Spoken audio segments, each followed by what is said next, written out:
Mom had 3 daughters in a row. The doctor told her that her body couldn't handle another pregnancy. If she got pregnant again, it might be her last chance. To ensure a male child, Mom started frantically searching for folk remedies, old wives' tales, anything that promised a son. She disappeared for 3 days. When she came back, there was something strange flickering in her eyes, a gleam that made my skin crawl. That night, she did something she'd never done before. She gave me and Becky, my middle sister, each a piece of candy. Girls, she said, her voice unusually soft, you know how much I want a son. In this town, without a boy, we'll always be nothing. People will always look down on us. Becky blinked those big eyes of hers, too big for her thin, underfed face, and popped the candy straight into her mouth. She looked up at Mom with that eager-to-please expression. Yes, Mom, she mumbled through the sweetness. We want a little brother, too. The candy sat in my palm. Something told me not to eat it. I swallowed hard and nodded seriously. Mom, I know you'll have a son. Mom looked at me with approval. I fell asleep in a haze. The next morning, I woke to the news that Becky had drowned in the creek while playing. I was devastated, but Mom was eerily calm. She brought home something fashionable for a small town like ours, a cremation urn, except the urn was empty. Then Mom handed me a canister labeled formula and told me to mix her a cup every day until my brother was born. Ever since Mom started drinking that formula,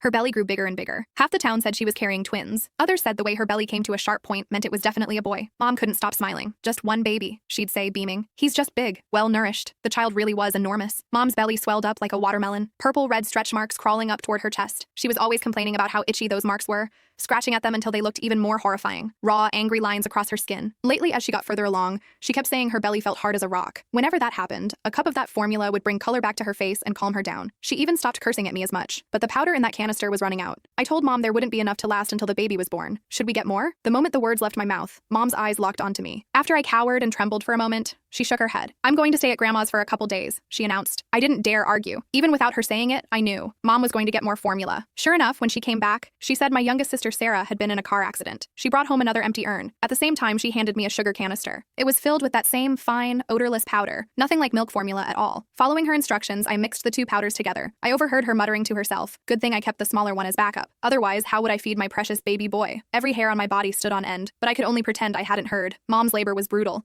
The baby was too big, but she insisted on a natural birth. Better for the child, she said. They had to cut her to get him out. I watched the blood drip, drip, drip onto the floor. The baby was indeed a boy. He weighed 12 pounds, fat and plump, not like a newborn at all. More like he'd already been fattened up for months. The moment my brother was born, our old black dog outside started barking at the house like crazy. The midwife said it was the black dog announcing good fortune. She rattled off all kinds of auspicious sayings. Mom's grin stretched from ear to ear as she nursed the baby. That dog barked all night long. Nobody in the house could sleep. Late that night, I snuck over to the window to look. The dog was tied up far from the house, but it was facing Mom's room, whimpering every now and then like it was heartbroken. My brother didn't cry, didn't fuss. He'd eat and sleep, that's it. Dad and Mom kept saying he was their lucky star, their good boy. Not like us girls. We came into the world to collect debts, screaming our heads off from day one. Mom's belly deflated like a punctured balloon after my brother came out, but it looked wrong, like there was still something in there. Click the link in my bio to get the full story for free.